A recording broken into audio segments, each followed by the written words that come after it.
Assalamualaikum warahmatullahi wabarakatuh. Waalaikumsalam warahmatullahi wabarakatuh. Alhamdulillahirabbil alamin wassalatu wassalamu ala asrofil anbiya wal mursalin sayyidina Muhammadin wa ala alihi wa sahbihi ajmain. Mabatu Gus Wahid, Ibu Rektor yang selalu memimpin kegiatan ini, para senior semuanya yang berbahagia, kita banyak bersyukur pada Allah, sholawat dan salam kita persembahkan ke hadapan ikutan kita Muhammad Rasulullah Sallallahu Alaihi Wasallam. Menarik sekali tema pada malam hari ini berbicara tentang perang besar. Nah, seperti yang disampaikan oleh Gus Wahid, saya ini mensarah aja. Ada dua jenis perang, adalah perang kecil dan perang besar. Perang Ukraina, perang Rusia dengan Rusia, Palestina dengan Israel itu kita menganggapnya perang perang besar, tapi ternyata itu perang kecil kalau mengikuti hadis Nabi yang tadi disampaikan oleh Gus Wahid. Kita begitu mengerinya itu antara perang antara Palestina dan Israel ini ya. Banyak orang meninggal, gedung-gedung bangunan pada runtuh, itu sudah kayak begitu dahsyatnya disebut sebagai perang kecil. Perang besar adalah justru perang melawan diri kita sendiri. Yang tadi di Gus Wakil disebutkan bahwa kalau perang dengan orang lain itu musuhnya itu kelihatan. Tapi kalau perang melawan diri kita ini justru kita tidak tahu. Beratnya itu kita tidak tahu bahwa kita ini dalam keadaan perang. Itu mungkin beratnya seperti itu. Maka lalu ya memang bagaimana perang melawan diri kita sendiri. Tapi itu diperintah ternyata. Perang melawan hawa nafsu, perang melawan diri kita ini memang diperintah. Jadi ada adwika nafsuka alati baina jambaika. Hendaknya musuh yang kamu kalahkan terlebih dahulu adalah musuh yang ada pada dirimu sendiri. Yang ada pada diri sendiri inilah ternyata itu berat. Orang yang pendidikan sepanjang hidupnya, misalnya belajar di pondok, belajar di perguruan Islam, mulai dari PKI, Sanawiyah, perguruan tinggi, lalu juga lakukan kajian-kajian, bahkan juga sudah jadi ustadz, sudah jadi mubalik, sudah jadi kiai, sudah jadi ulama. Masyarakat menganggapnya sudah menjadi ulama, ternyata masih kalah dengan dirinya sendiri. Begitu juga sudah menjadi pejabat yang paling tinggi sekalipun juga tidak ada jaminan bahwa dia mesti bisa mengalahkan pada diri sendiri itu. Nah, bagaimana sebetulnya kalau kita lebih jelaskan dari apa yang disampaikan oleh Gus Wakil tadi, melawan hawa nafsu itu seperti apa? Musuh yang ada pada diri sendiri itu apa? Biasanya bisa dibaca di buku-buku tasawuf itu, bahwa dalam diri kita sendiri ini sesungguhnya ada 17 penyakit. 17 penyakit dulu pernah saya sampaikan itu, yang induknya itu ada 4. Ialah pantang kelintasan. Kita ini kalau dilintasi orang lain itu rasanya tidak enak di hati ini. Lalu pantang kerendahan, dianggap rendah, kita tidak suka. Yang ketiga, pantang kekurangan. Kita ini punya apa saja, berapa saja, sampai kurang. Bahkan ada seorang yang punya tanah sampai ribuan, puluhan ribu hektar itu masih merasa kurang. Masih perlu nambah lagi. Punya mobil, punya rumah mewah, punya masih kurang. Itu pantang kekurangan. Ada pada dirinya ini. Itu penyakit sebetulnya kalau di dalam agama ini. Lalu pantang kalah. Jadi pantang kelintasan, pantang kerendahan, pantang kekurangan, pantang kalah. 4 hal ini manakala tidak dijinakkan, maka lalu melahirkan 10 penyakit lagi yang ada di dalam diri kita. Ialah penyakit ajib, merasa heran, takjub dengan diri sendiri. Lalu riak, riak, merasa ingin dilihat orang bahwa itu adalah hebat gitu. Perbuatan baiknya itu tidak untuk Allah tapi agar apa menakjubkan orang lain. Lalu sombong, lalu iri, dengki, tamak, lalu fitnah, lalu apa namanya loba, lalu takabur. Nah ini ada 10. 10 ini nanti juga akan kalau tidak dirawat akan melahirkan 3 penyakit lagi. Ialah dendam, lalu permusuhan, lalu perusak. Ada 17 penyakit ini. Kalau saya tidak salah saya sebutkan satu-satu tadi. Nah, 17 penyakit inilah sebetulnya yang menghalang-halangi kita kembali kepada Allah. Saya sebut-sebut pada pertemuan sebelumnya ini bahwa kunci sukses itu adalah tatkala kita ini mampu untuk kembali.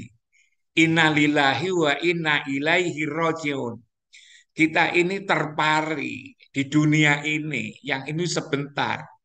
Maka yang disebut sukses itu sebenarnya kalau itu dari sisi hakikat, bukan karena kita ini punya jabatan tinggi, bukan karena punya harta banyak, bukan karena populer, bukan karena apa namanya punya pengaruh yang besar. Ya itu penting dalam kehidupan ini penting. Tapi yang lebih penting lagi itu sebetulnya adalah bisakah kita ini kembali nanti yang disebut innalillahi wa inna ilaihi rajiun itu. Lah yang innalillah itu siapa? Yang dari Allah itu siapa? Maka kita mesti ingat bahwa kita ini adalah zahir dan batin. Kalau zahir kita ini yang berasal dari tanah, dari ibu dan bapak itu adalah tari tanah, maka kembali kita ke tanah, ke makam. Tapi yang dari Allah itu, yang innalillah itu, yang ditiupkan oleh Allah ketika kita umur 4 bulan 10 hari. Yang di surat As-Sajdah itu dikatakan summa sawwa wa nafakha fihi mirruh. Aku sempurnakan kejadian ini dengan aku tiupkan roh. Roh inilah sebetulnya yang disebut dengan aku yang sebenar-benar aku. Yang roh itu disebut juga dengan iman, yang roh itu disebut dengan nur atau cahaya. Yang menjadi apa yang ada di dalam dada ini. Lewat roh itulah kita bisa bicara, lewat roh itu kita bisa mendengar, lewat roh itulah kita bisa melihat, lewat roh itulah kita bisa berpikir. Berpikir menggunakan alat yang namanya otak, mendengar dengan menggunakan alat namanya telinga, melihat menggunakan alat namanya mata, ngomong yang menggunakan alat namanya mulut. Saya ini ngomong itu yang ngomong bukan mulut saya, yang ngomong adalah rohani saya, sebetulnya roh. Lah roh yang dari Allah itulah kembali, kembali kepada Allah. Ketika nanti kembali kepada Allah itulah yang berat sekali. Kenapa? Karena kita berada di tengah-tengah kegelapan. Kenapa gelap? Karena ada 17 penyakit tadi. 17 penyakit inilah yang menjadikan kita gelap, yang menjadikan kita itu hawa nafsu kita itu lalu menghambat kesucian daripada roh. Makanya dikatakan di dalam Quran qad aflaha man tazakka wa dzakara isma rabbih fasholla. Sungguh beruntung orang yang ingat dengan apa namanya, orang yang mensucikan dirinya dengan ingat dan sholat, ya, dengan ingat yang sholat. Ini yang beruntung. Nah, mensucikan gimana yang dimaksud mensucikan? Mensucikan itu berjuang untuk memenangkan dirinya, untuk memenangkan rohnya itu dari 17 penyakit itu. Sebab ketika kita kembali kepada Allah nanti, kita mengakhiri hidup, kita tidak ada yang menolong sebetulnya. Kita betul-betul orang tua kita tidak nolong, saudara kita tidak nolong, anak-anak kita tidak nolong, cucu kita tidak nolong. Kita betul-betul sendiri ketika rohani kita ini pulang kembali itu.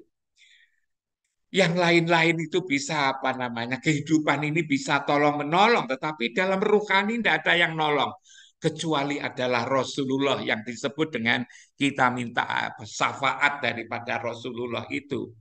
Nah, kembali sulit karena kita kembali sulit, lalu harus berjuang mengalahkan 17 penyakit. 17 penyakit ini harus kita kalahkan itu. Karena apa? Karena Allah hanya menerima yang suci-suci. Allah tidak menerima tatkala kita kotor. Beliau adalah Maha Suci dan hanya menerima yang suci-suci. Disinilah beratnya yang dikatakan adalah jihad akbar itu. Pertanyaannya adalah bagaimana agar kita itu bisa menang ya, bisa menang dari 17 penyakit itu. Maka rupa-rupanya hanya satu untuk memenangkan itu. Satu itu apa? Satu itu adalah sholat itu. Sholat itulah yang bisa menjinakkan apa namanya hawa nafsu kita ini lewat sholat. Karena itulah penyakitnya aja 17, maka sholatnya juga 17 rakaat. Penyakitnya 17, sholatnya juga 17 rakaat. Tapi sholat pun juga masih harus ditambah dengan puasa, ditambah dengan haji, ditambah dengan apa zakat dan seterusnya itu yang itu adalah rukun rukun Islam ini sholat. Tapi ternyata juga tidak sembarang sholat. Ialah sholat yang khusyuk ya. Di ayat-ayat Quran itu kan memberitahukan pada kita semua bahwa tidak sembarang sholat. Sholat yang khusyuk. Tapi betapa susahnya sholat khusyuk ini. Ibu bapak kita semua, saya ini yang sudah belajar agama yang begitu lama ini. Begitu sholat itu lalu Allahu Akbar. Ternyata yang kita ingat itu bukan Allah. Yang kita ingat itu ketika Allahu Akbar, ingat itu apa namanya tabungan ini, tugas di sekolah, di kampus tuh, ingat mahasiswa, ingat macam, ingat pemilu, siapa yang akan kita pilih nanti. Padahal waktu sholat Allahu Akbar kok ingat capres, Mbak.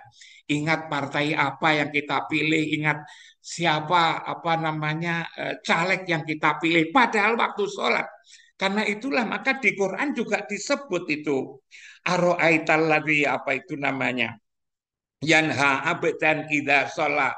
Bagaimana pendapatmu tentang orang yang melarang? Yang melarang siapa? Abdan idza sholat, seorang hamba ketika dia melaksanakan sholat. Tahukah kamu bagaimana pendapatmu terhadap sesuatu yang melarang kita sholat? Jadi hawa nafsu yang namanya kita begitu sholat mestinya konsentrasi kepada Allah.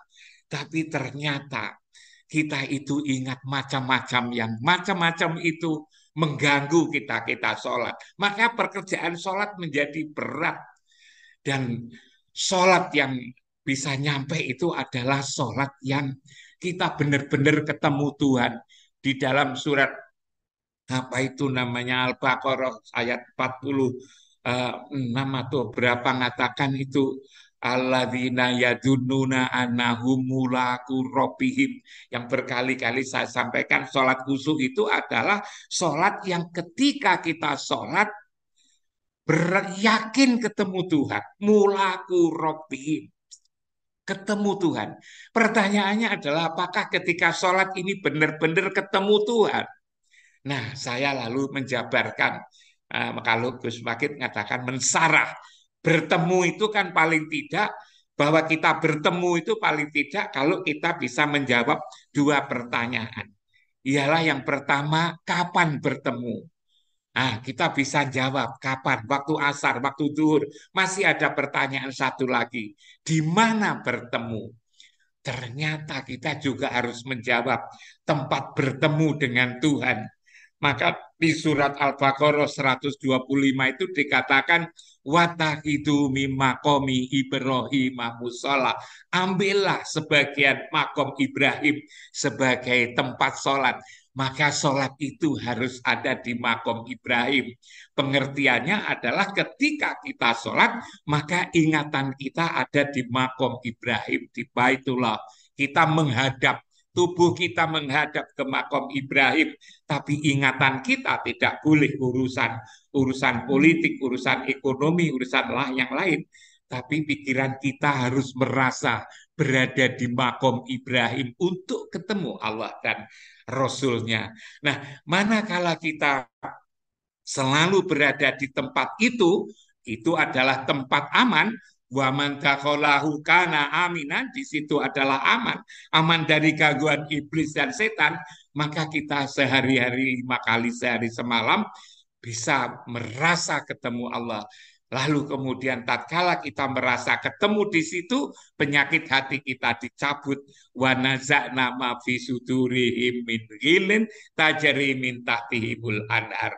Penyakit hati kita dicabut, maka lalu inna sholata tanha anil fahsya wal munkar.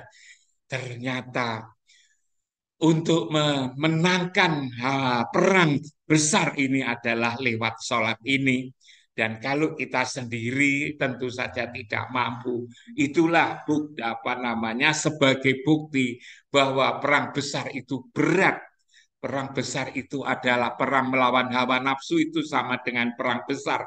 Dan itu berat sekali kita saksikan. Betapa orang yang sudah berpendidikan tinggi, sudah menjadi ustadz, sudah menjadi kiai, sudah menjadi ulama, tapi ternyata juga belum bisa menjalankan, mengamankan daripada dirinya sendiri. Masih dihinggapi oleh 17 penyakit ini yang tidak perlu kita sebut, tapi kita bisa membacanya sendiri.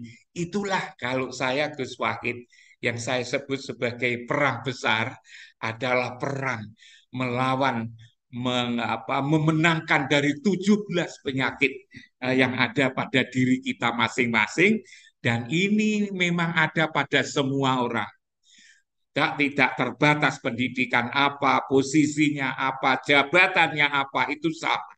Semua punya 17 penyakit ini. Manakala kita bisa melewati 17 penyakit ini, dan untuk melewati itu tidak ada lain kecuali sholat, selalu ketemu Allah di tempat pertemuan, maka kita menjadi suci, menjadi bersih, dan ketika itu bersih, maka bisa innalillahi wa inna ilaihi roji'un.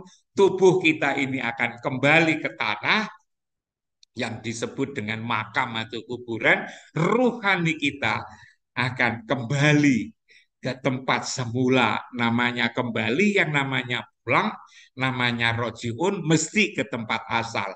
Tempat asal kita inilah yang harus kita kenali, dan lalu kemudian bagaimana agar kita kembali, maka ternyata kita harus memenangkan dalam perang besar. Dan kalau perang besar ini bisa menang, maka perang kecil, yang perang bagaimana membangun keluarga, bagaimana membangun masyarakat, bagaimana membangun pendidikan, membangun ekonomi, politik, dan semuanya itu nanti akan ngikut itu menjadi bagus karena kita telah memenangkan perang melawan hawa nafsu yang disebut perang besar ini. Saya kira itu Gus Wahid. Mohon maaf, Masya kurang Allah, luar lebihnya, mohon biasa. maaf. Assalamualaikum warahmatullahi wabarakatuh.